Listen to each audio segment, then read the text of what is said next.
Well, thank you for making time. This is quite an interesting subject. We're very proud to be teaming up with Sam Sainty and Tech Data to demonstrate some advanced zero trust security use cases here for you this afternoon using HashiCorp Vault. And we'll come to the subject of the demo in just a moment, but let's introduce the team. I'm Stephen Shea, and I'm a cybersecurity consultant in charge of Gola Cyber's customer-facing activities. And I'm joined here by Narayana Madanani, who is our CTO, and Sam Sainty from Tech Data, who's a solution architect in the Tech Data Center of Expertise, specializing in IBM technology. And a bit about who we are. Gola Solutions is a system integrator and a reseller specializing in advanced zero trust solutions for critical infrastructure operators in Australia, and in particular in solutions around identity and access management and data security. Moving to the next slide. Just a little bit about the context of why we're doing this. I think we're all aware that we're starting to see the limitations of current perimeter-based cybersecurity defenses.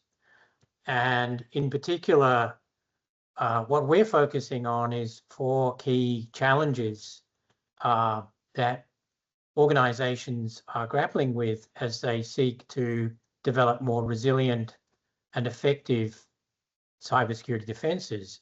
In particular, the need to move to more dynamic identity-based access controls to have better granularity and precision over who has access to which data and resources inside the enterprise. And secondly, enforcing least privilege access through design controls. And thirdly, providing better understanding of where valuable and sensitive data is in the organization as organizations are moving from traditional sort of on-premise based ICT architectures to hybrid cloud-based architectures where data could be anywhere.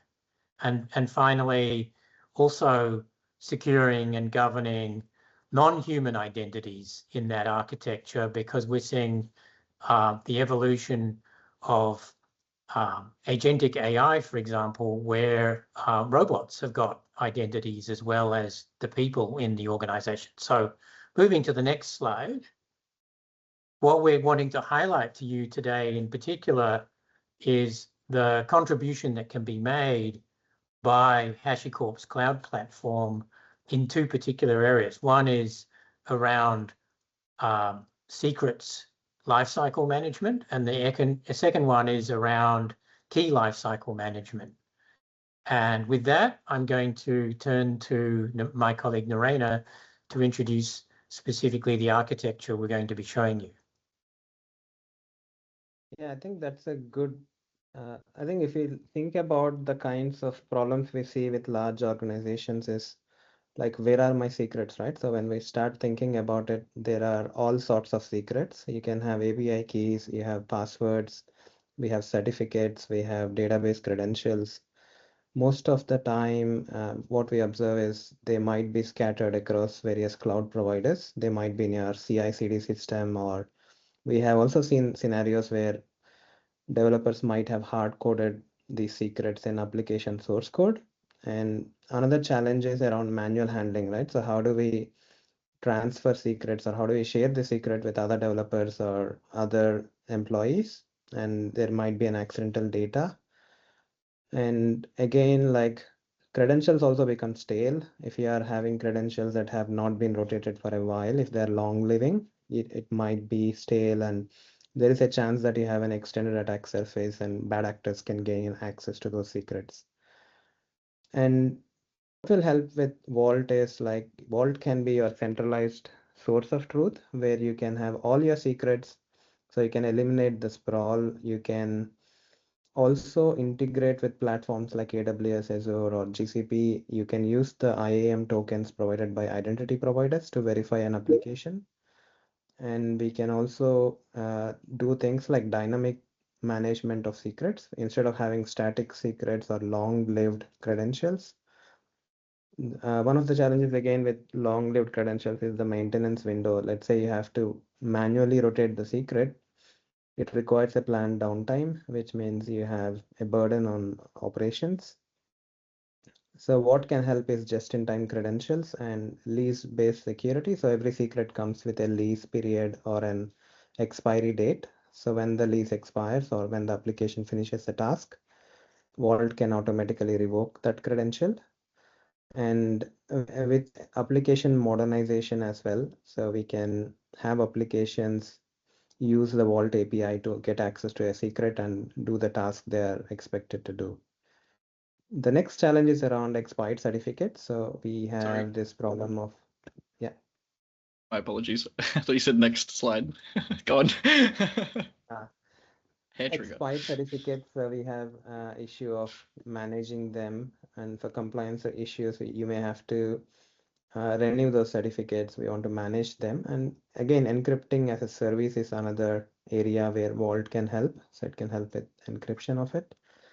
And any good product requires resilience. So what we have is HA and DR capabilities. So we can have multiple high availability based Vault clusters where you can have that capability of having multiple high available resources. So you can still access a secret if one of your Vault goes down. And the other important aspect is audit trials. So we can have immutable audit trials, which can be sent to your CM platform or threat management platform to look at who's accessing these secrets. Yeah, and let's move on to the next slide now. So if you look at the capabilities, secrets can be managed. You can revoke secrets. You can have a lease for the secrets. Certificates, again, you can manage them. You can rotate them. Keys you can rotate, and you can have encryption as a service capabilities, and you can have high availability. And how do we deploy this platform? You can use infrastructure as a code like a Terraform based deployment, or any Kubernetes cluster you have, we can deploy there, or if we have a physical machine, we can also deploy there. So there are multiple options we can do. And so going back to our demo, so in this particular demo, we have an simulation of an company, which is a drone delivery company, which I think Sam will take you in greater depth. So for this particular demo, we have deployed it on Red Hat OpenShift, and Sam will probably demonstrate a lot more about how he has automated the whole process of running the Vault and deploying the Vault on the Red Hat OpenShift, and also how he's able to rotate the secrets. Over to you, Sam. Perfect. Thank you very much. So my name is Sam Sainty, as you know from the introduction, and the demo we're going to be running today is on a fictitious drone company called Parcelhawk. Now, Parcelhawk operates out of Sydney, and it is a completely autonomous drone delivery system. The idea being that we have a collection of drones in Sydney that will, one, receive a job from an online submitted form, pick up that job, so it'll go to the destination where it needs to pick up the package, then move that from the pick up the location to the customer. So it will fly from our location in Sydney to a directory to pick up the parcel, and then to the client, and then back home, charge up, and then await the next job. This means it's a completely automated system with very little oversight needed, but we have physical drones flying through Sydney that have access to our system. So we need to remain scalable, and we need to remain secure. And the way that we're going to achieve that in our startup company is using Vault for our security, using key rotation and password rotation on our databases, Ansible to set up the code automatically so that we have very little startup time, Terraform to deploy the infrastructure so that we have very little startup time, and OpenShift to run and maintain our code. Now, let's get a little in depth on how that's going to look and what those responsibilities look like. For Vault, we have our secret and secret management and data protection. This is the key that keeps all of our drones safe when they're flying through our city. If, for example, a nefarious actor were to take one out, we want to make sure that the data that they're going to get is completely irrelevant by the time they get it. We also have OpenShift to be able to make sure that we have a completely dynamic infrastructure, meaning that we can have redundancy, we can have it on Azure, we can have it on-prem, we can have it anywhere we need. And then we use Ansible itself to set up the application, meaning that it's a one-click install from where we have our code repository. And Terraform can do the full deployment of the infrastructure itself. So that means if we were to scale to London or Sydney, or sorry, we have Sydney. If we were to scale to London or Paris, then we could have our code running before our drones arrive in the mail, meaning that not many people can say that. Okay, let's get a little into the demo here. Now I'm just going to start off this, and I'm going to let it run through the install here. And the reason I want to let it run through the install is just to demonstrate the automation of the platform, meaning that we can have this running within a very small amount of time just by pulling our code and making sure it's relevant. That's what we mean by infrastructure as code. We start from the top and work our way all the way through till we have our application completely autonomized in a code infrastructure. Now, what does that actually mean in reality? It means that if we were to apply patches, if we were to make changes, if we want to make updates, we can apply it everywhere at the same time with the same ruling. I'm just going to skip a little far forward through this so that you can see, but there is no cuts. We're running a complete deployment using nothing but our Ansible and Terraform scripts, and we have our application online in just a few moments. All right, now that we have our application online in our OpenShift infrastructure provided by Terraform, we can go ahead and open up any of these UIs. Our Vault UI, which is what we're going to focus on just now, is the heart of what is keeping everything secure. So let's get into that. Now, when we log into the Vault UI, there's a few different ways we can do this. For this demonstration purposes, it's just a single key that we have applied. But traditionally in Vault, the way that it is broken up is it's broken up into 3 to 5 keys that are given to individual people, which are kept secret from them each other. And for any changes to be made, all 5 parties have to be involved, or 3 of the 5 parties in this particular situation, depending on the configuration. Meaning that just like a nuclear code, if I wanted to break the system, I couldn't. I would need 2 other keys and 2 other people standing just far enough away. They can't do it themselves. Oops, it's restarted. Give me a moment. Now this is Vault. Vault is what is doing our key rotation, and it can also do SSL management when it comes to doing our certificates. We can do rotations there, and we can also point to it as a certificate authority, which is, in my opinion, super valuable. As someone who's worked in a lot of organizations providing a lot of solutions, you'd be surprised how often companies don't have an internal certificate authority, and that is really critical to maintaining proper encryption and trust in your organization. So let's get into the keys. Oops, seems like my video's gone a bit haywire here. Sorry about that. There we are. So as we jump into the keys, we also have the database there. Let me get back to that. Sorry, the PowerPoint's jumping around as unintended. So we also have our database on key rotation as well. This is a randomly generated password that's flipping over every 20 seconds. So that's held as a credential that's pushed out to OpenShift and adapted by the containers immediately. So this single container that's running Vault is actually maintaining and changing the secrets that are stored in OpenShift and distributed to all the software. That's some of the flexibility of Vault and the ability to be able to use those secrets, not just inside of or where it can be accessed from, but in a wider perspective. Now, jumping into our drones here, each one of our drones has a key rotation policy of 20 seconds, meaning that every 20 seconds, if a drone is unable to pick up the new key, the old key becomes invalid and is completely useless. If it's capable to pick up the new key, it picks up its new key and the old key becomes useless. Now, what does this mean in practice? Well, let's have a little look at what it looks like, not in practice first, because you can see here that we have 20 seconds. It's issuing a new randomly generated key, which is being distributed across the cluster as an API key, as a database password, and so on and so forth. Now, we get into the fun of the demo here. Coming back to the UI, we have the backend, which is realistically the simulation of all the drones and the APIs. We don't actually have a drone company running around Sydney and delivering packages. Unfortunately, there's a lot of rules and regulations that wouldn't let me personally do that. But I do build my own drones. So The back end is just simulating the drones flying around. The front end is where all of the magic and the fun of the demo, in my opinion, is happening. The magic's in Vault. The fun is here. So here we can see all of our 15 drones flying around Sydney, actively picking up jobs, then picking up the parcels, going to the destination, and then delivering the parcel and returning home to charge. All of this is simulated with real wind speeds and variability in the acceleration of the drones and even the charging times. So I'm quite proud of this little simulation I've built. Now, the cool part about this is each one of these keys is being distributed to each one of these drones every 20 seconds, meaning that what happens if we have a nefarious actor? What happens if someone decides to take down one of our drones, or our drone crashes in a park somewhere due to some malfunction?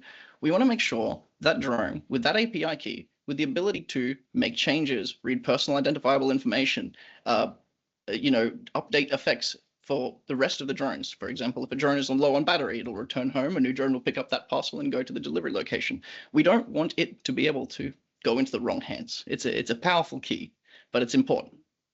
So to simulate that, I've created a little panel here that just, if I click one of the drone, crash one drone buttons, it will go ahead and crash a drone, and we'll see what happens.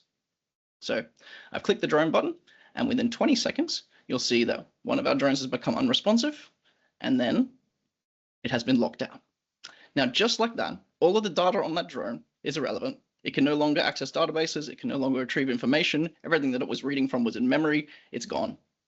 So even if we had a nefarious actor with an advanced technique that was able to recover all of the secrets on this drone, they are useless in practice because of our proper key rotation. Now, this is something that I'm really passionate about because, yes, it makes sense for our drone company here. But what happens in real life? What happens when each one of these drones is an application inside of your network or exposed to the internet that has the ability to read or write a database or make changes in a system somewhere?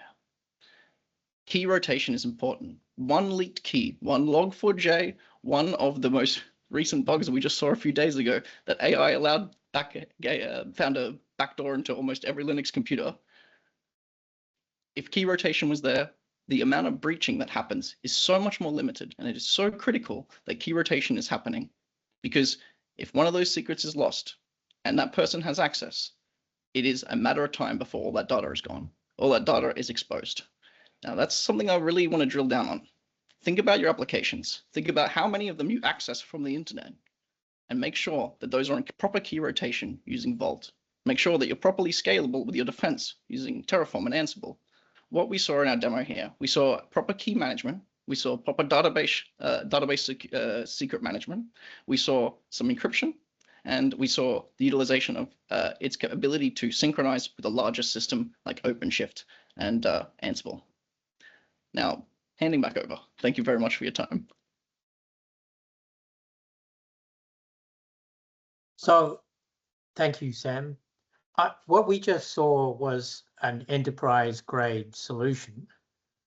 And as you're probably well aware, the HashiCorp Vault comes as an open source edition, which is free of charge.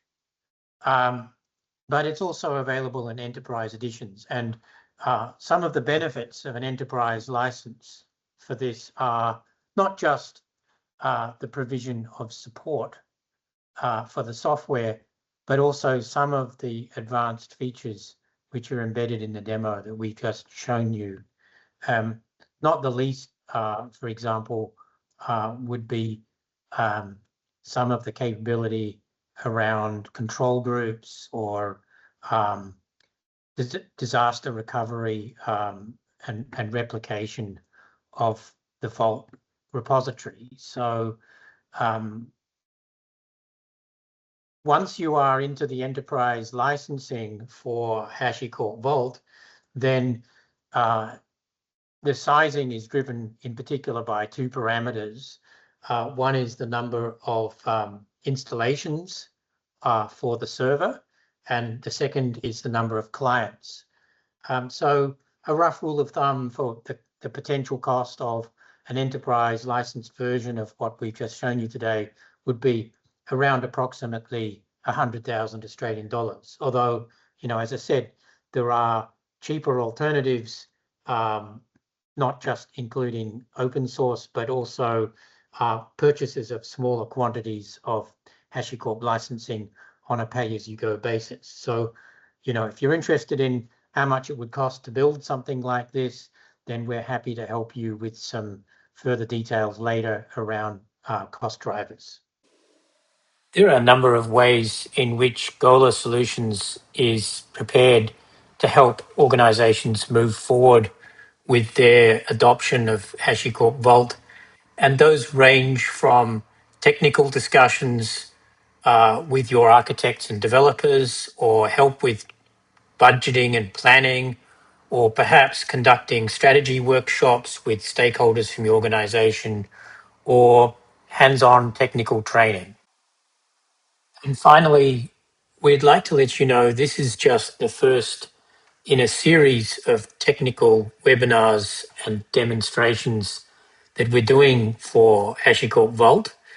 And we have several topics coming up in the weeks to come on securing access to sensitive data with Vault, mastering Vault policies, and on using Vault to secure agentic AI.